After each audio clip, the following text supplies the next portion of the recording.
Hello po sa inyong lahat mga ka-crypto. Ako po si Pinoy Crypto Trader at sa video na ito ay atin pong pag-uusapan ang aking technical analysis dito kay Cook Ino ngayon pong March 13 taong 2024. At ayan, nandito po tayo sa daily chart time frame ni Cook Ino kung saan ang aking analysis po rito ay posibleng ito po ay magpapatuloy sa kanyang consolidation kung saan ay maglalaro lamang po ito sa ilalim ng ating resistance line dito sa 50 digit 6252 or pwede na rin po itong makaranas muli ng correction dito sa support line natin sa 50 digits 4858. At ayan, bago po tayo magpatuloy ay nais ko lamang po munang bigyang linaw ang aking disclaimer kung saan ang nilalaman po ng video na ito ay hindi po ito isang financial advice. For education and information purposes lamang po ang layunin nito. Maliban po dito ay nais ko na rin pong magbigay babala na wala pong kahit anumang group chat ang Pinoy Crypto Trader. At ayan, bago po natin ipagpatuloy ang pagte-technical analysis dito kay Cook Ino ay meron po akong nakita na isang bagong technical analysis. Yan, na inilabas po ng isang crypto expert dito mismo sa X account ni Cook Ino. At ayan po siya po ay si Dave Satoshi. Yan, NFT Davey. Meron siyang inilabas dito na kanyang technical analysis dito kay Cook Ino.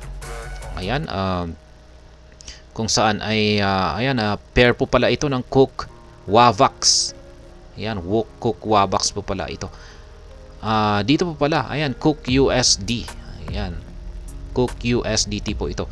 Kaya, ayan, sabi niya dito ay it look like Cook is prime for pumping. Ayan, mukhang naghahanda na po ito sa isang pag-angat sa kanyang presyo. 1 hour chart time frame po pala ito, yung kanyang chart dito. Kaya magkaiba po. Kaya iba po yung kanyang itsura dito sa ating chart dito sa daily chart time frame. Pero yan, base po sa kanyang analysis ay meron po siyang nakikita rito na pattern. Yan, gumagamit po siya ng 5 wave patterns. Yan, kung saan ay ayan, linagyan po niya ng number. Ayan, 1, ayan, 2, 3, tapos yan 4, at ngayon ay patungo na po siya sa wave 5. Yan, ito po ay nasa 1.6 ng Fibonacci level. Kung pag nagawa po niya itong akyatin ay ayan, napakalapit na po niyan sa 40 digits 1. Kaya nasa ilalim lamang po ng 40 digits 1 yung kanyang price target dito kay Cook Ino. Kaya ayan, balikan na po natin ang pagti-technical analysis dito kay Cook Ino. Ngayon ay yung inaabangan naman po natin dito ay kung mababasag niya yung resistance line natin dito ay magpapatuloy po siya sa kanyang pag-akyat. Yan po yung hudyat na siya ay magpapatuloy sa kanyang pag-akyat.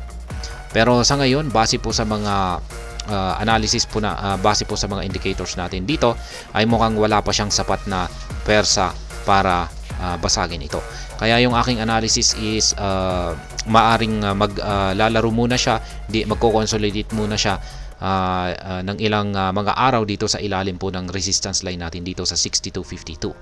Or kung posible na rin na makakaranas pa siya ng correction dito sa ating support line dito sa 4858 kung nagpakita po ng medyo konting paghina ang bullish momentum ni Cook Ino.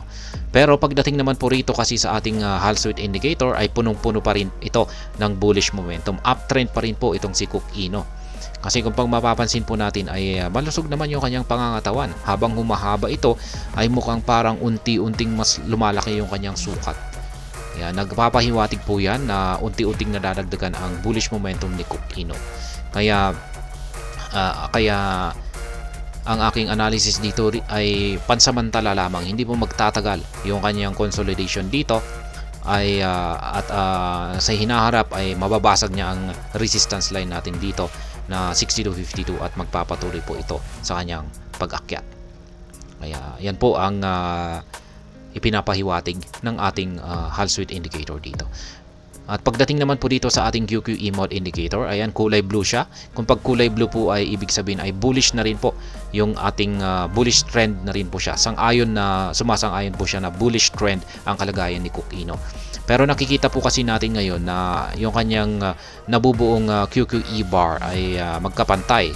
Lalong-lalo na dito yung nabuo ng March 11 at saka March 12. Kaya magkapantay po.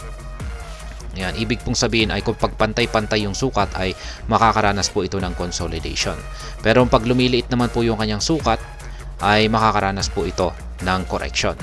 Pero sa ngayon ay mas nakakalamang po yung pantay-pantay na sukat ng ating QQE bar, kaya mas mataas po ang posibilidad na mukhang makakaranas po ng consolidation or maglalaro pa sa ilalim ng resistance line natin dito na 62.52 ang presyo ni Cook Ino. Kaya yan, ang binabantayan po natin dito ay yan yung signal po natin dito para kung kailan magpapatuloy sa pag-akyat itong si Cook Ino ay kung nabasag niya ang resistance line natin dito sa 62.52. At maliban po rito ay kung pag napansin natin na yung mga nabubuong QQE bars natin ay lumalaki ang kanilang mga sukat. Kaya ayan, pero sa ngayon ay yung aking analysis ay ayan, mas mataas po ang posibilidad na ito ay magko-consolidate dito sa ilalim lamang po ng resistance line natin dito sa 62.52. At ayan po ang aking technical analysis update dito kay Cook Ino.